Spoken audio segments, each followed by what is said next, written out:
Hello everyone, herzlich willkommen zur zweiten Staffel der Very British Actually Book Corner. Für alle von euch, die mich noch nicht kennen, mein Name ist Andrea, kurz auch Ria, und ich bin angehende Kultur- und Reisejournalistin mit Schwerpunkt Großbritannien. Auf meiner Facebook-Seite Very British Actually stelle ich regelmäßig Schönes, Wissenswertes und Interessantes über das Vereinigte Königreich vor. Und da ich seit einiger Zeit auch in London lebe, lasse ich meine Follower auch immer mal wieder an Insider-Tipps teilhaben. In der ersten Folge der zweiten Staffel meiner Book Corner habe ich den wunderbaren Jonathan Whitelaw zu Gast. Er kommt ursprünglich aus Schottland, lebt nun allerdings in Kanada. Seine Cosy Crime Reihe ist im Lake District in Penrith angesiedelt und dort ermittelt ein arbeitsloser Journalist wider Willen gemeinsam mit seiner Schwiegermutter und versucht dort einen Mörder dingfest zu machen. Die Reihe ist unheimlich amüsant, wie ihr euch wahrscheinlich vorstellen könnt, bei so einem ungleichen Duo. Und ich habe mich mit Jonathan auch sehr intensiv darüber unterhalten, was ihn dazu bewogen hat, einen Mann mit seiner Schwiegermutter auf Mördersuche zu schicken. Wir haben darüber hinaus auch über seine Schriftstellerkarriere geplaudert, sowie was das Cosy Crime Genre im Moment so attraktiv macht und wieso es diesen enormen Revival in Großbritannien aktuell erlebt. Und damit herzlich willkommen in der Book Corner, Jonathan Whitelaw. Well, so welcome to the Book Corner, Jonathan Whitelaw. It's so lovely to have you. And we're going to talk a bit about you and your lovely books and the cozy crime genre in general. First, to kick off, please tell us a bit more about you, where you're from, and what your writing career has been so far. Certainly. Thank you very much for having me. Delightful to be here. Very, very grateful to be here and asked to be on the show. My debut came out in 2015. It wasn't a crime novel. It was a dark family comedy called Morbid Relations. Came out with a very, very small publisher based in Scotland. As you could probably tell from my accent, I'm originally from Scotland, but I live in Canada now.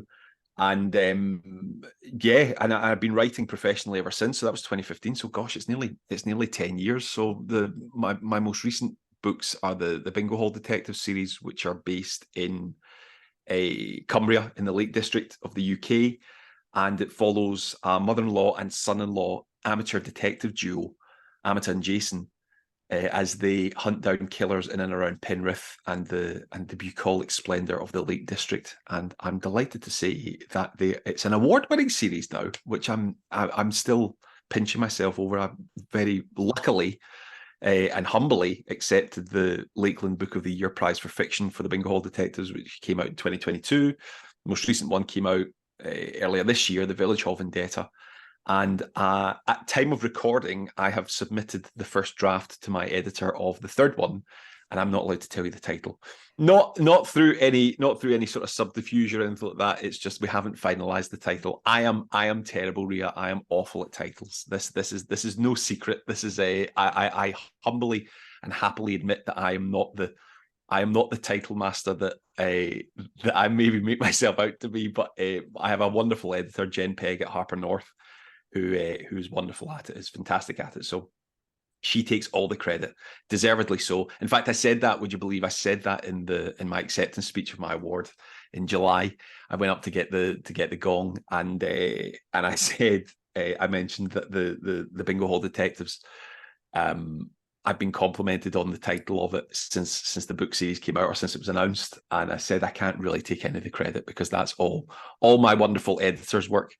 I just wrote the thing. All the good things, all the parts that everybody likes were done by someone else. I just wrote the words. So there you go. Did that answer your question? I kind of felt I went off a little bit there. Sorry.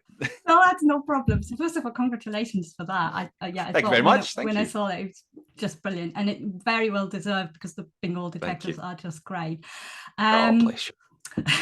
I'm really enjoying that, and I think we're going to go a bit deeper into that in a minute. What I find quite great to see in the book series that you're working on at the moment is you used to work as a journalist.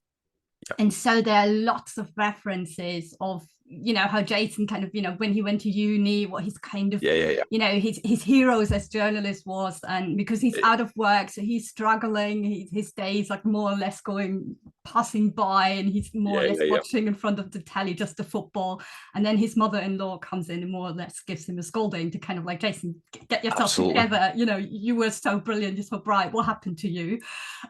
So she's kind of and I love the banter between those two. It's just great, and I think it's just an amazing pairing to see a son-in-law and a mother-in-law, which already, you know, that they're already, the pair of them already give a great setting for any story.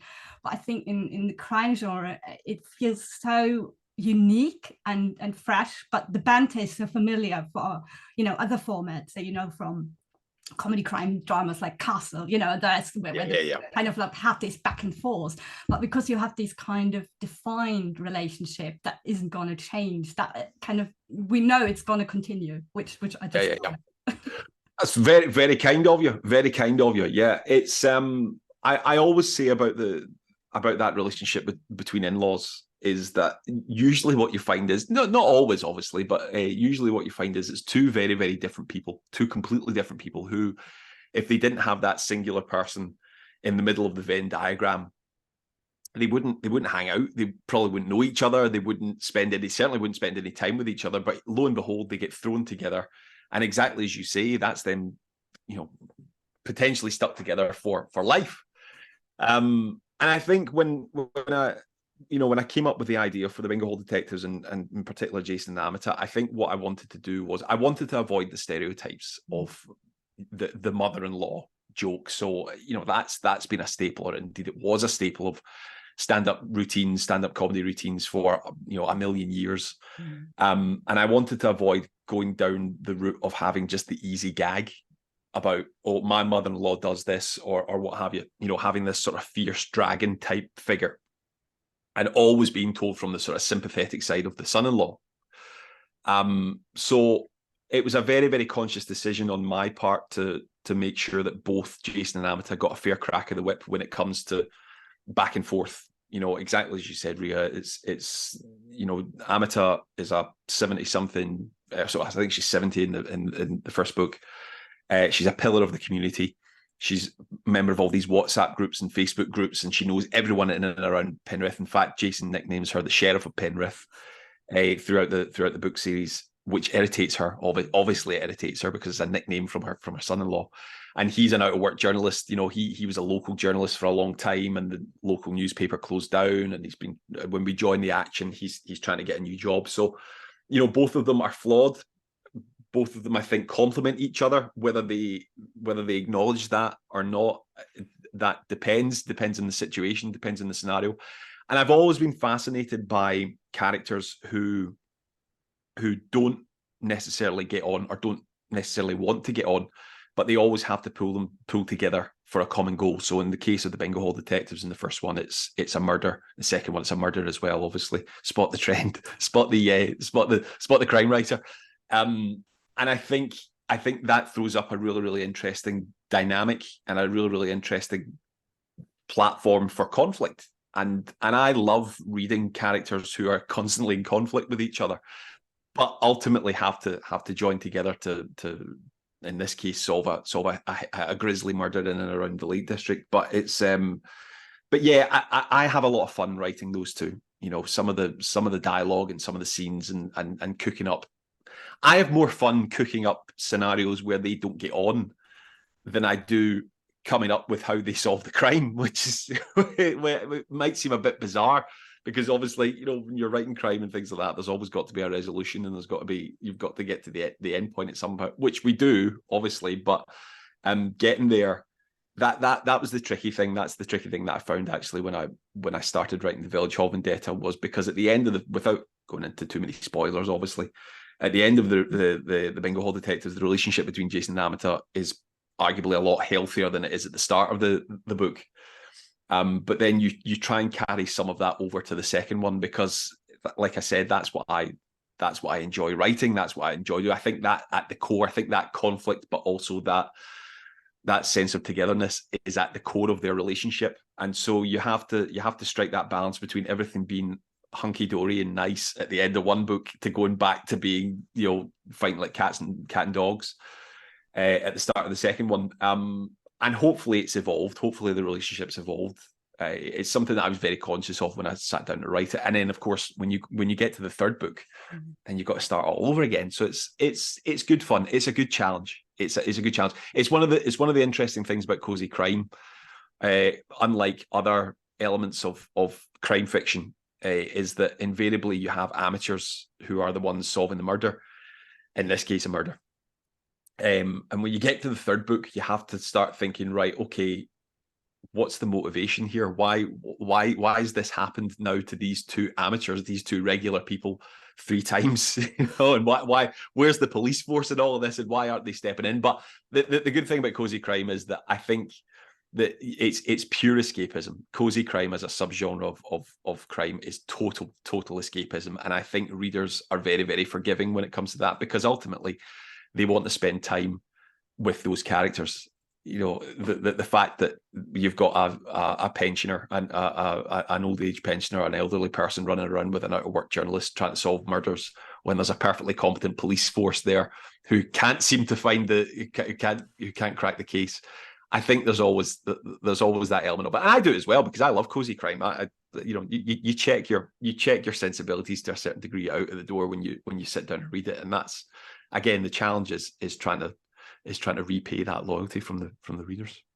Yeah, and I can highly agree. So for me, those moments where Amita and Jason are actually kind of going back and forth and having the banter, they were the most entertaining. So one of the scenes I particularly love is when Jason leaves a voicemail for his mother-in-law, and he just in passing says "love you," and you just know that he's like oh, what have I done? It's like he knows that, you know, she's got to come back to him about that. And he's very mortified about it, and I could really see that because I enjoyed reading that. I thought you probably really enjoyed writing those kind of scenes. It's good fun. It's good fun, and stuff like that. You know, that's the thing. Like, you know, you don't. So when I sit down to write something, I'll work from maybe a 2-page synopsis, which will sort of outline all the major points. You know, investigative revelations, who the bad guy is, that type of thing. But I try and leave as much of a space as I can between those paragraphs in terms of not planning it out, because that's a, you know, that's a perfect example. You know, that was a little scene, just a little moment that occurred as I was writing it, you know, and I thought, God, wouldn't it be quite fun to have something like this? Because exactly that, you know, the type of person that Amita is, she will never relent, particularly if she thinks she has something on her son-in-law. And it's and I try and leave that. So, you know, people often ask, are you a pantser or a planner? And I always go with the get out answer of saying that it's a bit of both, because it is a bit of both, and I don't like to have it too boxed in. I need to know what's going to happen, right? You know, you need to have that planned out, but I like to leave enough space in between those sections, so that I can have little moments like that, and let the characters breathe and let them come alive, and that's where they do come alive for me anyway. For a writer, I mean, I know lots of writers that know exactly what these characters are like as soon as before they even set out to write something, let alone actually writing it, and that's great. And you know, we all end up in the same place at the end of the day. But for me, I've got to have that. I've got to know that I've got even if it's an illusion, I've got to have that sense that I've got the room for these characters to breathe and to come together and to grow and hopefully become real people that we can all relate to. And that's what appeals to me as a reader. That's the thing. I always say that. We were talking before we came on air, weren't we, about how I do creative writing teaching over here in Canada, and I always say that to my class, is that never ever forget that you're a reader first and foremost. We're all readers. I don't know any writer who doesn't read voraciously. And you pick up things that you like, you remember what you like, you remember what you don't like, and you use all that when it comes to honing your own craft. Yeah, I agree. It might be nice, because most of my viewers probably haven't read your lovely books yet, which I just can highly recommend, that you tell us a bit more about the plot of the Bingo Hall Detective, so people can kind of hear a bit about the story that your two main characters are drawn into. certainly. So the Bingo Hall Detectives, it follows, as I mentioned, Jason and Amita. They are local residents of Penrith in Cumbria, which is just outside the Lake District in the northwest of England. And what happens is one of the members of the local bingo club, Penrith Bingo Club, is discovered dead. Madeline Frobisher, she's found dead by the postman one morning at the back of her. She lives in this big sort of country estate just outside Penrith, about 10-15 minutes drive outside Penrith. And she's found dead in her garden, apparently from a horrible fall, nasty fall, when she was climbing up ladders to clean the windows on the first or second floor of the house. And she appears to have died from a broken neck. But Amita, ever the busybody, suspects that there may be something a little bit suspicious about this death that the police are treating purely as accidental. So she ropes in her out of work journalist son-in-law Jason, who, as I mentioned before, was a local journalist, and the newspaper closed down. So he's out of work and he's looking for more work. And she ropes him in to say, well, do you know what, if this turns out to be suspicious, this would be a fantastic story. Plus there's a killer on the loose. So that's really where we pick up the action. And the Bingo Hall Detectives follows the course of their investigation as they, run into the local characters, and they recruit members of the local bingo club to help with the investigation, and hopefully have a bit of fun. And I'm not gonna spoil it. I'm not gonna spoil it as to whether they catch the killer in the end. That's the big whodunit, right? Yeah, definitely. And I just love the story, and I can't recommend it enough. What made me laugh as well was there's a local police officer who very early on clashes a bit with Jason about a completely different issue, and I just love the way that he's such a stereotype police officer that most people might say they're not that accurate, but because it's Cosy Crime, I was just like, oh gosh, I love that. Well, D.I. Albee, he's based on he's a sort of conglomerate of former editors of mine, newspaper editors of mine that I've worked with, and he's very much a dinosaur. And when we reach him, when we meet him, he's just coming up for retirement. He's a couple of weeks out from retirement, so he's very much from a different era. And again, just great fun to write, great fun, because that, again, you're right, that's the thing about Cosy Crime, is that sometimes you can just, I don't want to use the term chew the scenery, because that has a sort of derogatory fashion, but it did feel like that with someone like D.I. Albee, because he just has to be this horrible, nasty looking, nasty sounding, nasty person. And absolutely not a reflection of modern policing at all, but that's why he's on his way out, and he's slightly bitter about that. And I dealt with probably far too many of these types of guys, particularly when I was a younger journalist. And they leave their mark on you, and that's more often than not, that's what they intend to do, in a good or bad way, sometimes both. So that was, it was almost therapeutic. It was almost cathartic for me to create this D.I. Albee character, because I just poured all my own bitter resentment to all these nasty old editors that picked on me and used to call me young man and boy and things like that in a professional capacity, which is madness when you think about it. But it's just from a different era is the more diplomatic way of putting it. But yeah, a real piece of work. Yeah, definitely, and I agree. And I felt like, even though he is a cliche, that the character itself felt very like someone I knew from years back from my professional life as well. So I can very much relate to that, what you've just said. Well, I mean, that's the thing about these characters, is that I don't know if it's just because we live in a very, very aware age. We live in a culture that's become a lot more aware, particularly of bad practice and bad, a complete lack of professionalism when it comes to things. And but we all know someone like this guy. We all know it. It's good, again, good and bad, for good reasons, bad reasons. Sometimes you can smile about it, sometimes you don't smile about it because some of their antics. But it's important. I thought it was important to have that particular character and have him on his way out as well. I never ever foresaw him being being a mainstay character.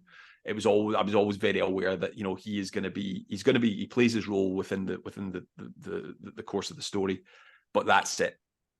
That's it. Because again, exactly as you say, Rhea, you don't want to fill it with stereotypes. You don't. It's the last thing you want to do. But I think he acts as a nice sort of foil to Jason, and those two clearly don't get on, and it's again more conflict. I am, if nothing else, my characters are nothing else gluttons for punishment, and it's all by my hand. There you go.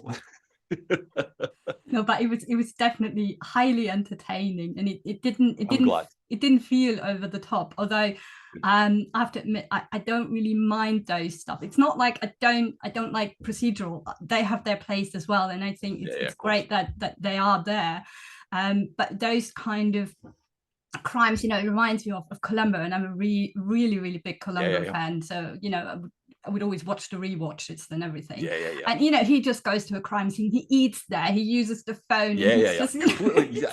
Absolutely. And the thing was, obviously, back when it first was on in the late 60s, early 70s, and throughout the 80s, it wasn't a problem, right? It wasn't like nobody thought that was the. And of course, there's a sinister side to that, because you think that was probably a fair reflection of what was going on in real life, and these things were crime scenes, and people, usually hideous things had happened. There's a wonderful series, I don't know if you've seen it, Life on Mars, which was out in the kind of early 2000s, and then its sequel was Ashes to Ashes, and it's about again, without going into too many spoilers, but it's a 21st century cop transported back to the 1970s, and is just he's just completely appalled by the practices that he sees unfolding on a day-to-day basis. People smoking in a morgue over a body and tampering with evidence and moving things about and not dusting for prints and stuff. And you think, that's the thing. Like you watch shows from the 70s, exactly like Columbo. It's happening right in front of you. So yeah, it's again, we live in a very, very reflective age, and sometimes it's nice from a nostalgic point of view. Again, if you check out how awful it must have been, at the time. So it's, I think having Albie in there was great fun to do. But that was it for me, for him. I think, and then of course in the second one we've got a new DI who is the complete opposite, Sally Arendonk, and she's the total opposite to DI Albie in almost every single way, and as such, Jason gets on splendidly with her. I think Jason actually secretly quite admires her. I think he's got a bit of a crush on her. I think it's said, actually. I think Amita pulls him up about it. But it's but that again, that was a good thing. That was good fun, because you've gone from one extreme to the complete other, and you've got this uber modern, competent, professional police officer who actually understands the benefits of having someone like Jason and Amita knocking around, whereas Albie, it was just, no, we're the police, we're the cops, we take care of this, and we don't need you amateurs sticking your nose in. So it's, and again, we kind of talked earlier on about evolution and things like that. Like I like that the series is evolving. I mean, I've written as we mentioned, I've written the third one, and there's more characters, there's new characters being added into it, but also we've got characters who are being shaped by what happens in the books, and I really like that. I like that as a reader. I like to read maybe 2, 3, 4 of books of a series and find out actually that, you know what, your lead character or some of the lead characters, they are affected by what happened in book 2. When you get to book 4, things that happened in book 2 or book 1 or book 3, or indeed all of them, it's affected them as people, and it just makes them more real, and it means that you can relate to them a lot more, and that's a nice thing about crime fiction, is that unfortunately horrible things happen in these books, even if it's cozy, even if it's police procedural, but you've got real people, or you hope that your characters are real enough that they will move with it, they'll acknowledge it, they'll cope with it, and just let you hope that real people can, or indeed they don't cope with it, just let real people do. So it's interesting. It's an interesting time to be a writer. It's an interesting time to be a crime writer, because audiences want that, readers want that. I want it as a reader. I want to see that evolution. I want to have a humanity behind my lead detective or my lead villain, or indeed everybody in the book. And again, it's something that I kind of stress when I'm teaching, is that I call it putting the meat on the bones. Have your character, that's great, but throughout the book, put meat on the bones, right? You don't just want a detective. You don't want the detective. You don't want the villain. You want to understand what the detective's motivations are. If they're amateur, what's their motivation? If they're a cop, obviously it's their job, but why did they become a cop? And I always say that, always ask why when it comes to your writing. Always ask why when it comes to your characters. Why are they doing this? What's the motivation? Why are they still in the job? Why are they living where they live? And it's the same with the villains as well. So it's a really interesting time. It's a really, really high caliber of crime writing that's going on across all the genres and subgenres. And it keeps you on your toes. Yeah, definitely. Keep you on your toes. And I think it's also the beauty of a series, because if you write a standalone, you only have the characters for this one story. But if you have a series, you really, as you were just saying, you really have the opportunity to say, okay, this crime that happened in the book about a year ago for those characters is still having an impact, or it kind of, it shapes them into different people in a way. Certainly. Even though, it does. It's something that really, really appeals to me as a writer, is that I don't want to ever get bored of the characters. And thankfully I don't get bored of Amita and Jason.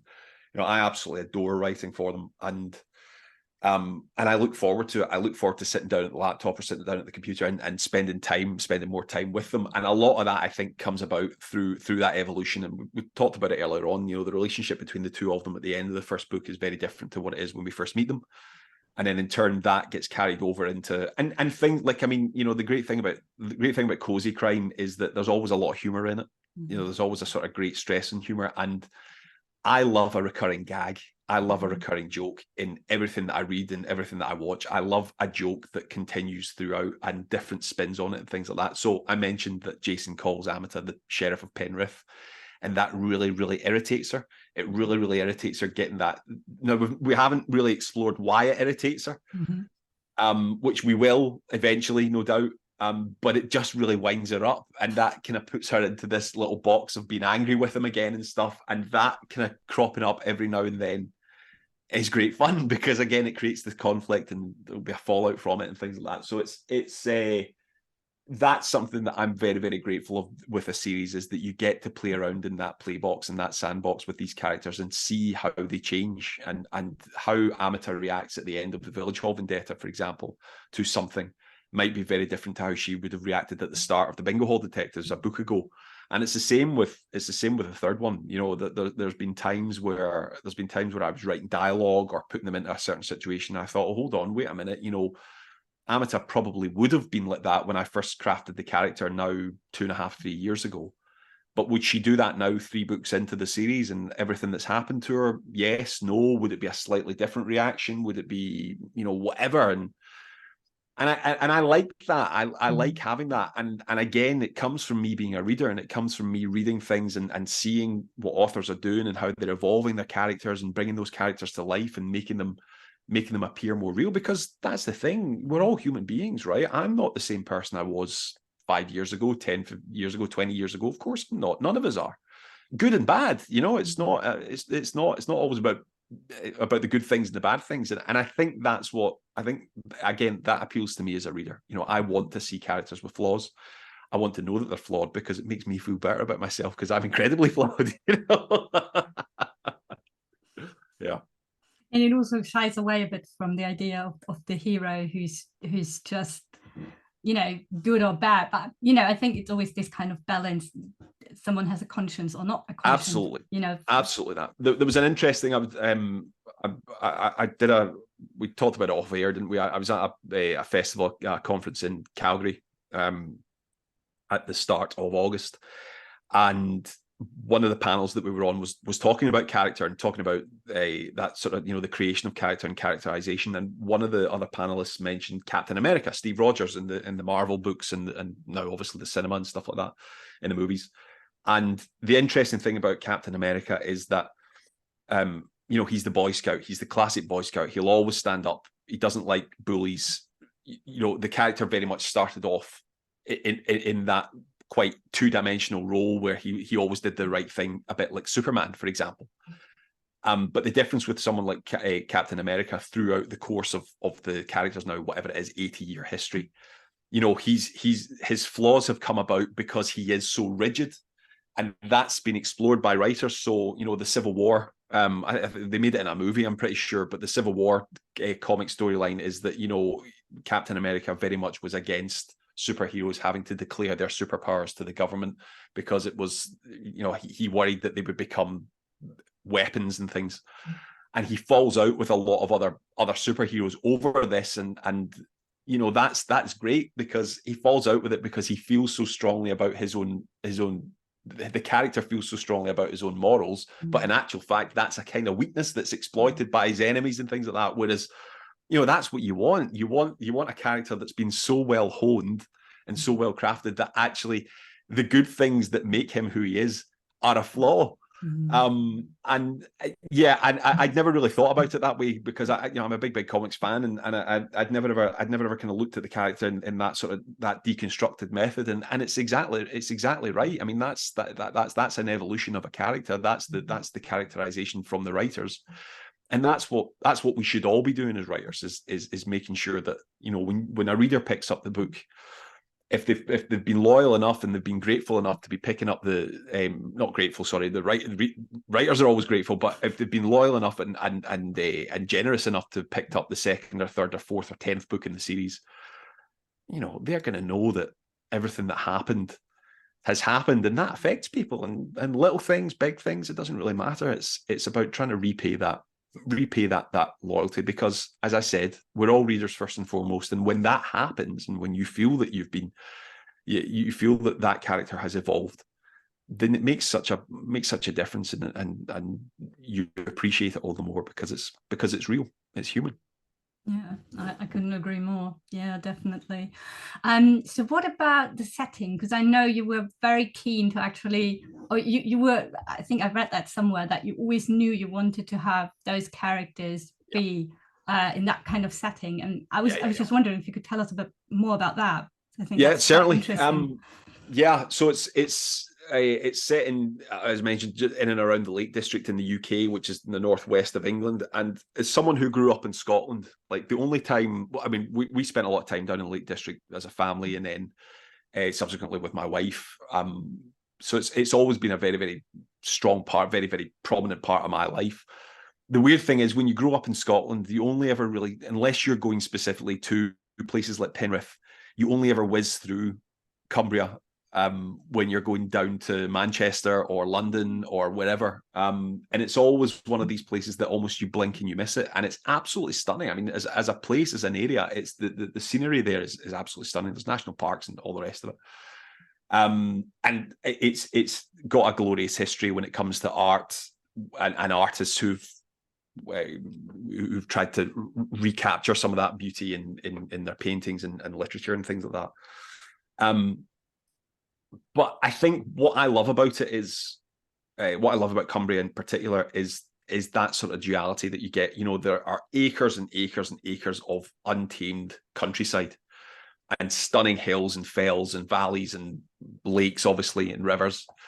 And you've also got these little hubs of humanity dotted in and around them. So Penrith is a relatively large town within the area, but you've also got Carlisle, which is up at the top on the border with Scotland, which is a city, obviously. And then you've got places like Kendal and all the other places all the way down to the coast. And having that sort of duality of the really, really untamed nature and emptiness, along with these hubs of humanity, I knew it was always going to be there. I knew I could always. Plus, you've got like Cumbria. Cumbria is a Cumbrian. The Cumbrian life and the Cumbrian culture is very, very distinct throughout every area in the UK is very, very distinct, obviously, but everywhere in the area in the world, in fact. But Cumbrian humour is very, very, you know, down to earth and salt of the earth, and very, very acerbic at times, and some of the words and stuff like that, and a lot of the words, actually, a lot of kind of, you know, like folk tales and folk knowledge and folk language, a lot of it is very similar to Scotland as well, obviously, given that it's geographically very close to it. So yeah, I mean, it's a very, very special place. It's always been, it's been a very, very prominent place throughout my entire life, as it happens. And I knew that having that ability to go into huge, you know, hubs of humanity, but also have acres and acres, hectares of unkempt nature in between those moments. That's the thing about cozy crime, is that location is always, it's location. It's always such a prominent part of it, whether it's a country house or it's a cruise ship or it's Penrith or wherever. It's always such an important part of the story, and it being important, and me knowing that when I sat down to write it as a cozy, I knew that it had to be Cumbria, it had to be Penrith, and it had to be the Lake District. And I'm so glad I did. I'm so glad I did, because I've now won an award about it. So, it paid off in the end, right? Do you know, funnily enough, actually, I said this when I collected my award, like, as someone who grew up in Scotland and now lives in Canada, 5,000 miles away, like, not that I ever needed any sort of symbol of acceptance, because I've always been made to feel very, very much at home when I've been in Cumbria, because it's been part of my life for so long. When I picked up my award, I did say that it felt like such a wonderful endorsement from the area, from the community. Not that I was looking for it, not that I was ever made to feel like I should have had it or had to have it, far from it.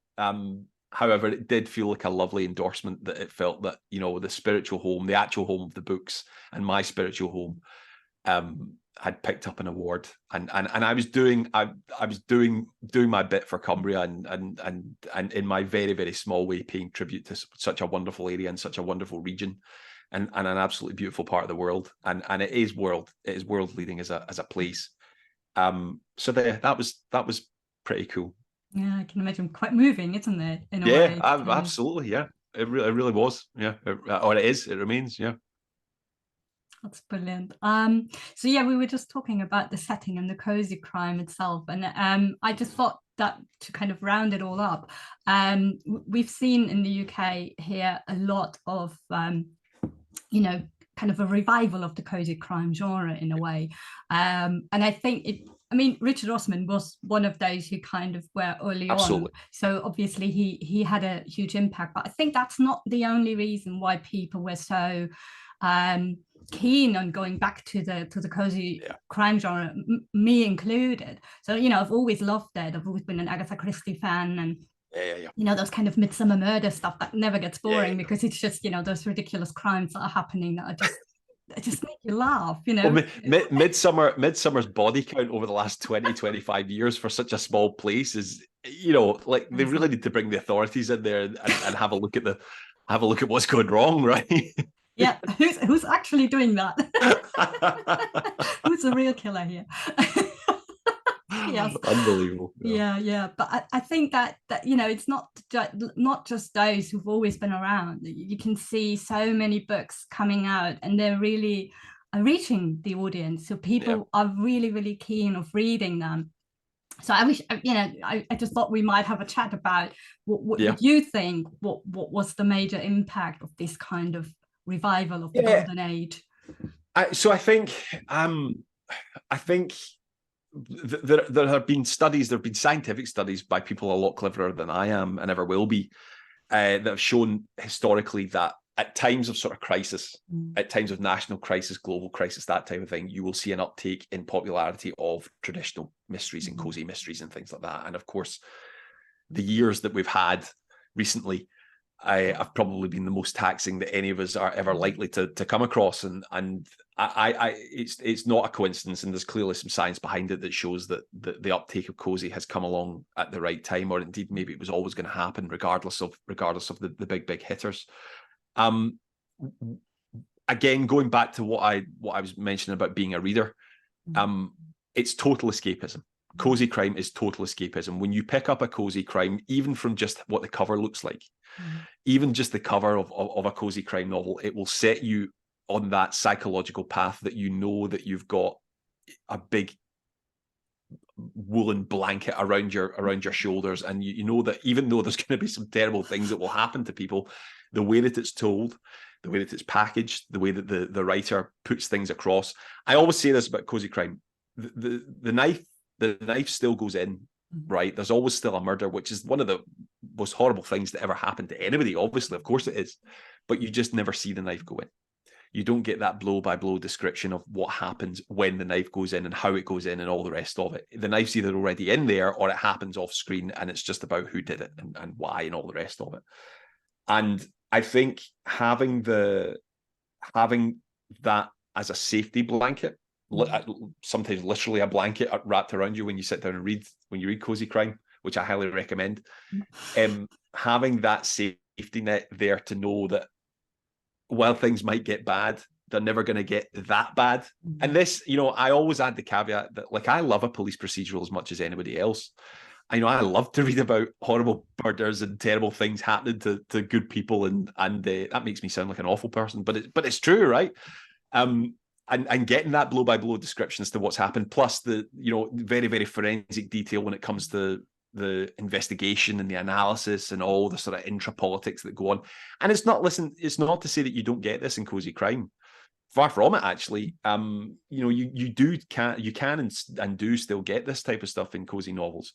It's the way that it's packaged, the way that it happens. The investigation still unfolds. You still catch the killer at the end, but instead of it being this forensic analysis with DNA and ballistics reports and all the rest of it, it's, in my case, an out-of-work journalist bickering with his mother-in-law as they bumble and bundle their way through a murder investigation and get on the nerves of the actual people, the actual professionals. And I think that, like I said, the sort of humor element of it. I mean, for me, when I wrote the Bingo Hall Detectives, I think I was commissioned to do it in 2001. So it's still during all the kind of lockdowns and things. And when I sat down to write it, it felt like an escape for me. It felt like, I was still a journalist at the time, and we were covering all the COVID stuff and all the pandemic stuff on a day-to-day basis, hour by hour basis. And, it was hard. And like I said, I was lucky enough to not be one of the worst affected by what went on. But having that outlet, having that way to sit down and spend time with Jason and Amita in Penrith and get away from it all. And I think that's it, getting away from it all. I think that's why Cosy Crime continues to be so popular. I mean, crime fiction in general is obviously massive. And as I mentioned before, it feels like a proper new golden age of it, with so many great writers doing such great work. And I think Cosy in particular, it's given people that little boost. It's given people that extra level of escapism that when you sit down to read it, like I said, even from the cover, from the get-go, that things will get bad, but they won't get so bad that you'll want to be sick or something. Something like that. I'm being very flippant. I'm being very glib about it, but it's true, right? There's a safety in it. Even though terrible things happen, there's always a safety barrier there, and that works for me as a writer. I've very, very much found my voice. I feel like I've very much found my voice in the cozy crime genre, because I love humor. I've loved cozy crime for as long as I can remember. And I love the humor of it, and I love the characterization that you get in cozy crime and the room that you get for these characters to evolve. And again, it's not to say that you can't get that in police procedurals or psychological thrillers. Far from it. I just think with cozy crime in particular, for me as a writer, it affords me the room to do what I love to do when it comes to writing. That, and I'm just not good enough to write a police procedural, quite frankly. I don't have the skill set. I'm not talented enough. There we go. There's the soundbite for the trailer. You might change your mind in a couple of years. Who knows? Well, who knows? Never say never. Never Exactly. say never. As Sean Connery's wife said to him when he retired from playing James Bond the second time, said never say never. And then, of course, he went on and played them for a third time. So there you go. It's. I am not comparing myself to Sean Connery. I'm certainly not comparing myself to the late Sir Sean's wife. But it's never say never. Never say never in this game. I agree. But I love the description that you've just said, that, cozy crime is more or less this kind of, you put a blanket over by reading it. And, just the picture of you have a tea, you have a blanket, you read it, you're in a safe place. That's it.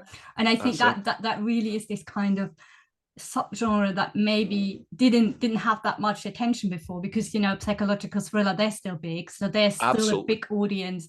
At the police procedural, obviously, because people are just curious to know how it's really done, and especially as we have so many police officers who actually who used to work, of course, for the police force and then put paper to pen to paper. So it's this kind of thing where you're just like, oh, that is great as well, because they are the experts who now write those interesting stories. Absolutely that, and that's the thing. I mean, the majority of my readers don't just read Cosy Crime, and far from it, and it's the other way around as well. Of course, it's not. That's the thing about crime fiction, is that it has so many different aspects and so many different parishes that you can enjoy it. That you don't just pick one camp and you can never do it. And I think you're right. I think that I think knowing what you're going to get, that's the challenge for a Cosy Crime writer. It's the challenge certainly that I face, is that you spend a lot of time as the writer debating, is this too much? Have I gone into too much detail here? Do I need to tone it down, or indeed do I need to lift it up? Is it too cozy? Is it too soft? Soft in inverted commas. And it's not to say, obviously, that police procedural writers or psychological thrillers don't go through this sort of stuff.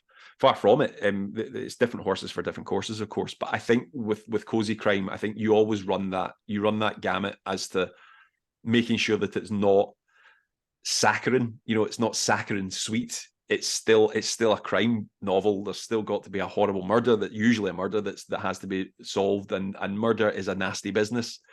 But it's how it's solved and who it's solved by and how they go about solving it. That's the kind of key for me. And that's why you find more often than not that Cosy Crime novels don't have law enforcement as lead characters. Not to say that you can't get it. The Hamish Macbeth books are kind of cozy, aren't they? I mean, I think they are.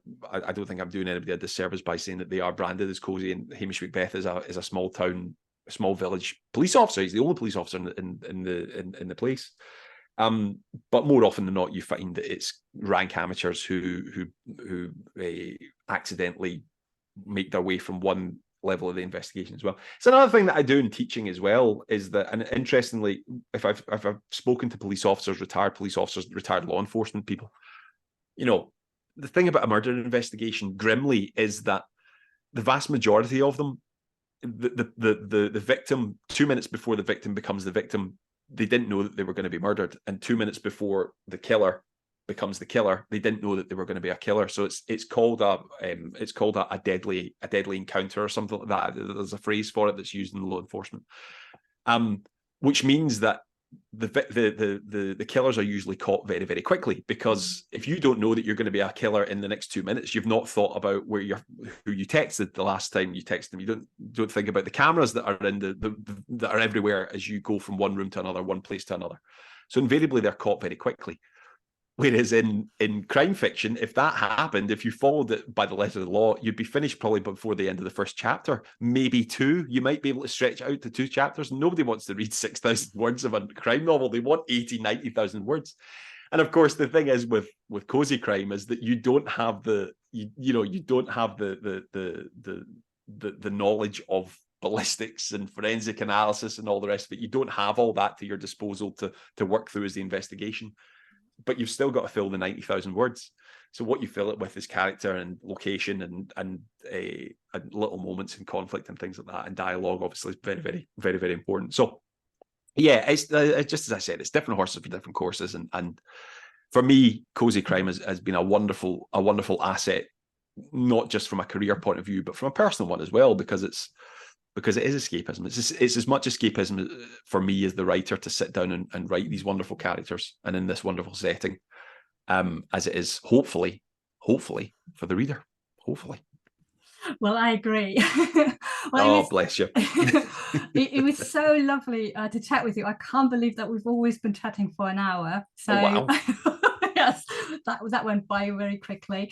So I'd just like to say again to my viewers, please consider to read Jonathan's books. They are really, really lovely. So if you love any cozy crime from Agatha Christie to Midsummer Murders, that is definitely a good book for you to read and to enjoy. And hopefully one day we will be able to have you back on the show when the book is going to get a German translation. Always an absolute pleasure. Thank you so much for having me. Thank you. Well, goodbye.